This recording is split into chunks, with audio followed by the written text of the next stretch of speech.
Welcome to our channel. నేను యజ్ఞమూర్తి. ఈరోజు బెంగళూరు సంబంధించినటువంటి రేవ్ పార్టీ అక్కడ పట్టుబడినటువంటి 150 మంది వ్యక్తుల్లో 87 మందికి రక్త పరీక్షల్లో డ్రగ్స్ తీసుకున్నట్టు పాజిటివ్గా రిజల్ట్ వచ్చిందని చెప్పి పోలీసులు ప్రకటించడం పెద్ద దుమారం రేపింది. కారణం ఆ 87 మందిలో మన తెలుగు సినీ రంగానికి చెందినటువంటి సీనియర్ నటి హేమ కూడా ఉండటం. సో నేను అసలు ఆ రేవ్ పార్టీకి వెళ్ళలేదు, నేను బెంగళూరుకి వెళ్ళలేదు. అక్కడ ఆ టైంలో ఎవరైతే పట్టుబడ్డారని వాళ్ళు చెప్తున్నారో ఆ టైంలో నేను హైదరాబాద్లోని ఒక ఫామ్ హౌస్లో ఉన్నాను అని ఆమె ఒక వీడియో రిలీజ్ చేయటం, మరుసటి రోజు మళ్ళీ ఒక బిర్యానీ చేస్తున్నట్టుగా తన సోషల్ మీడియాలో ఇంకొక వీడియో పోస్ట్ చేయటం. సో ఇవన్నీ కూడా ఆమె ఏమైనా ఓవర్ యాక్టింగ్ చేసింది అనే విషయాన్ని చెప్పకనే చెప్పాయి. ఈరోజు స్పష్టంగా హేమ ఉంది, ఆమె బ్లడ్లో డ్రగ్స్ తీసుకున్నటువంటి ఆనవాళ్ళు కనిపించాయి అని చెప్పేసి బెంగళూరు పోలీసులు స్పష్టంగా ఈరోజు ప్రకటించారు. దీనికి సంబంధించి మనతో మాట్లాడటానికి ప్రముఖ సామాజికవేత్త, న్యాయ నిపుణురాలు కృష్ణకుమార్ గారు ఉన్నారు. నమస్తే మేడం. సో మనం చూస్తున్నాము 3 రోజులుగా అంటే ఆదివారం సోమవారం మార్నింగ్ నుంచి ఒక హైడ్రామా మనకు కనిపిస్తూ ఉంది. సో హేమ అనే ఆమె ఉంది అని చెప్పేసి పోలీసు ప్రకటించడం. యాక్చువల్గా ఆమె కృష్ణవేణి అనే పేరుతోటి అక్కడ అందులో పార్టిసిపేట్ చేశారు. ఆమె అసలు పేరు అదే. సో 2 రోజుల తర్వాత 2 రోజులు వరుసగా 2 వీడియోలు ఆమె రిలీజ్ చేశారు. నేను హైదరాబాద్లో ఉన్నాను అని చెప్పి చెప్తున్నట్లుగా. సో ఈరోజు మళ్ళీ ఆ రక్త పరీక్షలు రావటం అంటే తనకు తెలుసు కదా, రక్త పరీక్ష చేస్తున్నారు, నమూనాలు తీసుకున్నారు, అందులో బయటపడతామని. అయినా కానీ ఎందుకు ఆమె అంత అలా బిహేవ్ చేసిందంటారు? దీన్ని ఎలా చూడాలి మనం? ఇది అసలు ఈ డ్రగ్స్ తీసుకోవటం ఒక ఇంపల్సివ్ డెసిషన్ అండి. అంటే ఇది అంటే పాపం వాళ్ళు ఏదో అమాయకులని కాదు నా ఉద్దేశం. వీళ్ళు దేని నుంచో బయటపడడానికి ఇంకా దేంట్లోకో వెళ్ళిపోయే పరిస్థితి. వాళ్ళు ఏం చెప్తున్నారు బెంగళూరు పోలీసులు, ఈమెని మేము బాధితురాలుగానే చూస్తున్నాము అన్నారు, కౌన్సిలింగ్ ఇస్తాము అని చెప్తున్నారు. అంటే ఈ గంజాయి ఒకటి, డ్రగ్స్ ఒకటి, వీటికి ఏంటంటే 2 రకాలుగా ఉంటాయి. వాడుతున్నవాడు బాధితుడు, వాడించేవాడు నిందితుడు. సరే, అసలు ఇప్పుడు హేమ వాడిందా అనేదానికి క్లారిటీ లేదు కాబట్టి ప్రాథమికమైన అంచనా ఏంటి అంటే ఈవిడ వాడింది కాబట్టి ఈవిడ్ని బాధితురాలుగా చూస్తున్నారు వాళ్ళు. అందుకే మేము ఇస్తాము, కౌన్సిలింగ్ ఇప్పిస్తాము అని చెప్తున్నారు. అయితే అసలు హేమ వాడించిందా అనేది కూడా ఇప్పుడు ఒక పెద్ద క్వశ్చన్ మార్క్. ఎందుకు అంత క్వశ్చన్ మార్క్ వచ్చింది అంటే తను తీసుకున్న గోతులో తనే పడింది. అసలు ఇప్పుడు మాట్లాడుకోకుండా కూర్చుని ఉన్నట్లయితే మీడియాలో హేమ అని అనేవాళ్ళు, తర్వాత ఇంకేదో 1-2 రోజులు అటు ఇటుగా అది ఆగిపోయి ఉండేది. ఎప్పుడైతే తను ఇంట్లో వాళ్ళతో మాట్లాడతాను అని ఫోన్ తీసుకొని పక్కకెళ్ళి తను ఇలాంటి వీడియో రిలీజ్ చేయటం చూసారా, అది ఎంత అనాలోచితమైన చర్యో. మళ్ళీ బిర్యానీ వండుతున్నాను, బిర్యానీ వండి చూపించడం అని, నేను హైదరాబాద్లో ఉన్నాను, మా ఇంట్లో ఉన్నాను అని చెప్పటం ఎంత అనాలోచితమైన చర్యో.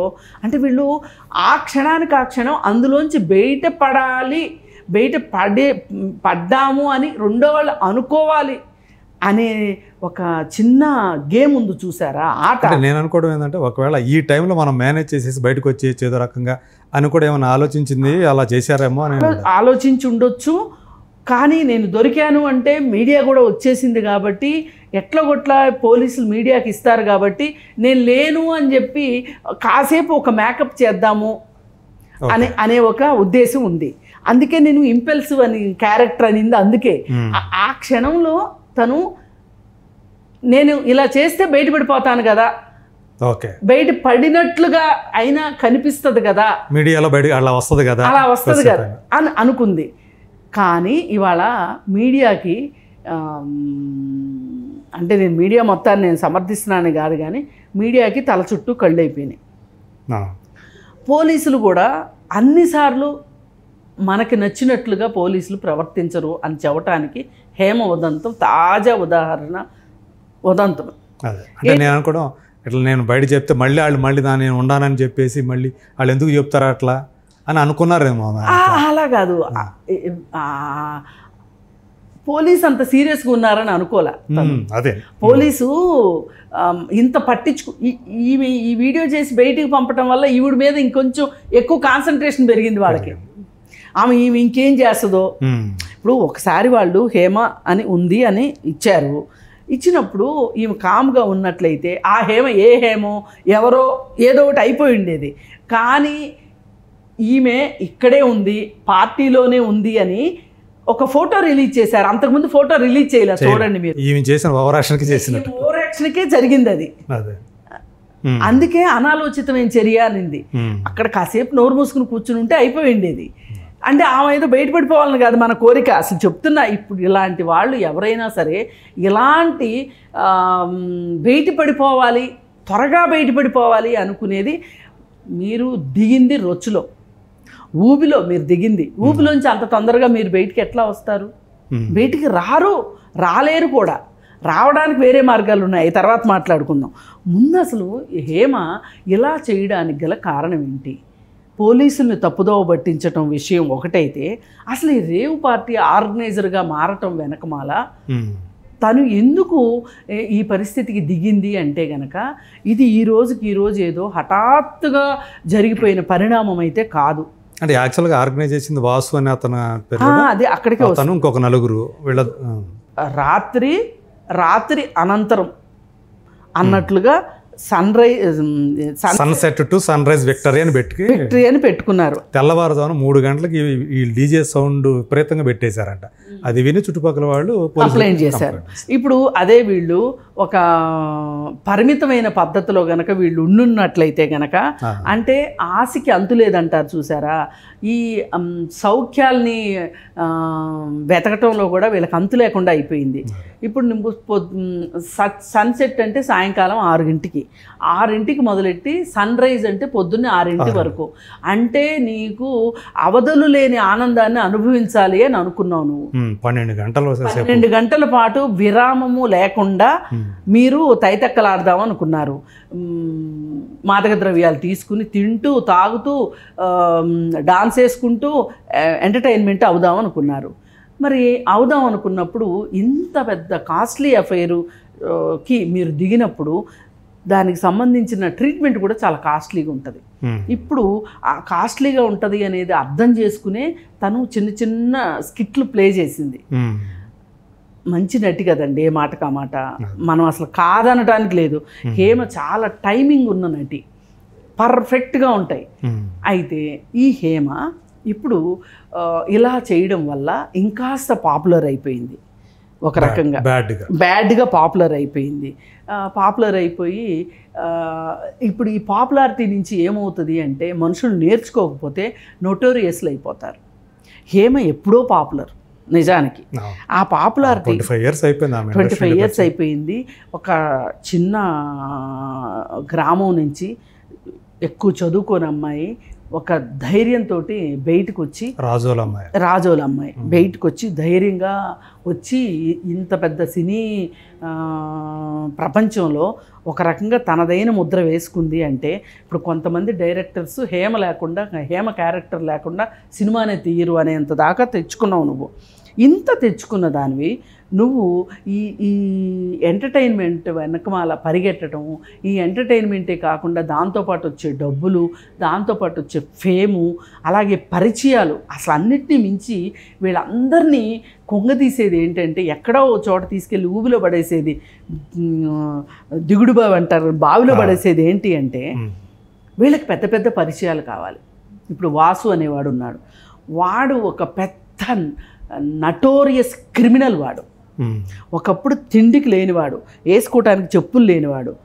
వాడు క్రికెట్ బెట్టింగ్లు, క్రికెట్ బుకీవాడు. తల్లి పాపం దోసలేసి వాడిని చదువుకోమని చెప్పిందంట. ఆ తల్లి చెయ్యని కష్టం లేదు, ఎల్ఐసి ఏజెంట్గా చేసింది 3 పిల్లల్ని పెంచడానికి. ఆడపిల్లలు బాగానే స్థిరపడ్డారంట. వీడే చదువు అబ్బక ఏమైనా సరే డబ్బులు సంపాదించాలి, ఖరీదైన కార్లలో తిరగాలి, 5 కోట్ల విల్లా, 2 కోట్ల కారు, ఇవన్నీ ఎక్కడి నుంచి వస్తాయండి? ఎలా వస్తాయి? పైగా ఈ పార్టీకి వాడి బర్త్డేకి ఈ పార్టీ అరేంజ్ అయింది. అసలు ఈ వాసు ఎలా తెలుసు అంటే గనక హేమకి 2 సంవత్సరాల క్రితం ఏమో సోషల్ మీడియాలో ఒక పోస్ట్, ఇప్పుడు తవ్వకాల్లో తీస్తున్నారు కదా ఒక్కొక్క పోస్టు, తీస్తే కొత్త మామిడికాయ పచ్చడి బట్టి ఆ పచ్చడిని కలిపి వాడు చెయ్యి పెడితే చెయ్యి కాదు నేను నోట్లోనే పెడతాను అని చెప్పి మొద్దలు నోట్లో పెట్టి తినిపించింది. అంత సాన్నిహిత్యం నీకు ఒక క్రిమినల్తో ఉంటే నువ్వు క్రిమినాలజీ వైపుకి వెళ్ళకోకుండా నువ్వు కూడా ఒక క్రిమినల్గా మారకుండా ఎట్లుంటావు? మనకు ఒక సామెత ఉంది, నీ స్నేహితులు ఎవరో చెప్పు నువ్వేంటో చెప్తాను అని. ఇప్పుడు హేమ పరిస్థితి అదే అయింది కదా. ఈ వాసు అనేవాడు ఇంత క్రిమినల్ అయితే హీఈస్ అ వాంటెడ్ క్రిమినల్ అండి. పోలీసులకి వాడు క్రికెట్ బుకీనా, డ్రగ్స్ సప్లైరా, దాదాపు 4 రాష్ట్రాల్లో వాడి సామ్రాజ్యం ఉందంట. మహారాష్ట్ర, ఆంధ్ర, తెలంగాణ, తమిళనాడు, కర్ణాటక. అసలు నాకు ఇంకా డౌట్ ఇంకా వస్తుంది వాడి గురించి చరిత్ర. ఇంత చేస్తే వాడు ఏమన్నా చాలా పెద్దోడా అంటే అది కాదు, వయసులో కూడా చిన్నవాడే. అసలు ఇంత చిన్న వయసులో ఇంత క్రిమినల్గా ఎట్లా మారాడు? అలాంటి క్రిమినల్తో నువ్వు ఉంటే నీ జీవితం ఇలాగాక ఎలా అవుతుంది? నువ్వు ఒక అవార్డు తీసుకుంటానికి నువ్వు స్టేజీ ఎక్కుతున్నప్పుడు నీకు దొరికిన అప్లాస్ ఏంటి హేమకి? ఈవేళ నువ్వు ఈ పరిస్థితిలో దొరికితే నీకున్న పరిస్థితి ఏంటి? నువ్వు ఒకరోజు మా ఎలక్షన్స్ సందర్భంగా నరేష్ చేసిన దుర్మార్గాల గురించి నువ్వు మాట్లాడుతుంటే అందరూ శబాష్ అన్నారు. ఇవాళ నీ పరిస్థితి ఏంటి? నువ్వు సినిమాల్లో లేకపోయినా కానీ నువ్వు మా వీటిల్లో కావచ్చు, వీటిలో నువ్వు ఎంత చక్కగా మాట్లాడేదానివి, నీకు ఎంత వాగ్దాటి. అక్కడ అవును అమౌంట్ అంతా చాలా మ్యానిపులేట్ అయ్యింది. అక్కడ ఫండ్స్ మాలో ఫండ్స్ అని ఆమె మాట్లాడిందని అందరూ ఒప్పుకున్నారు. మరి పోయినసారి ఇక్కడ రాడిసన్ పబ్ గురించి వచ్చినప్పుడు కూడా నా పేరు అనవసరంగా పెట్టారని నువ్వు ఎంత హల్చల్ చేసావు. ఆ రోజు నువ్వు నిజంగా అక్కడ లేవు కాబట్టి నీకు అంత ధైర్యం వచ్చింది. ఇవాళ అలాగే ధైర్యంగా చెప్పగలవా, మాట్లాడగలవా? రేపు అసలు నువ్వు హైదరాబాద్ మీడియాని ఎట్లా ఫేస్ చేస్తావు? పైగా మీ అందరికీ తెలియాల్సింది, అర్థం చేసుకోవాల్సింది ఏంటంటే సినీ పరిశ్రమ 24 క్రాఫ్ట్లు వాళ్ళకి తిండి పెడుతుంది, వాళ్ళ జీవితాలనే మారుస్తుంది. కొంతమంది తలకిందులు కావచ్చు, కానీ చాలామందికి ప్రతిరోజు అన్నం తింటున్నారు అంటే ఈ 24 క్రాఫ్ట్స్లో ఓన్లీ హీరోలు, ఓన్లీ హీరోయిన్లు, ఓన్లీ ప్రొడ్యూసర్లు, డైరెక్టర్లే లేరు కదా, ఓన్లీ కెమెరామెన్లే లేరు కదా. ఇప్పుడు అందరికి కనిపించేది ఎవరు? ఈ 5గురే. ఎవరు మాట్లాడుకున్నా మిగతా వాళ్ళ గురించి మాట్లాడుకోరు. కానీ మిగతా 24 క్రాఫ్ట్స్లో మిగతా ఉండే వాళ్ళ అందరూ కలిపితేనే కదా ఒక సినిమా తయారయ్యేది. మరి సినిమా ఇండస్ట్రీ ఎంత కళకళలాడితే సినిమా ఇండస్ట్రీలో పనిచేసే వాళ్ళు, కష్టపడే వాళ్ళకి అంత జీవితాలు నిలబెట్టినట్టు ఉంటుంది కదా. ఇవాళ మొదలెట్టింది కాదు, మూకీ సినిమా దగ్గర నుంచి టాకీ సినిమా దాకా వచ్చింది.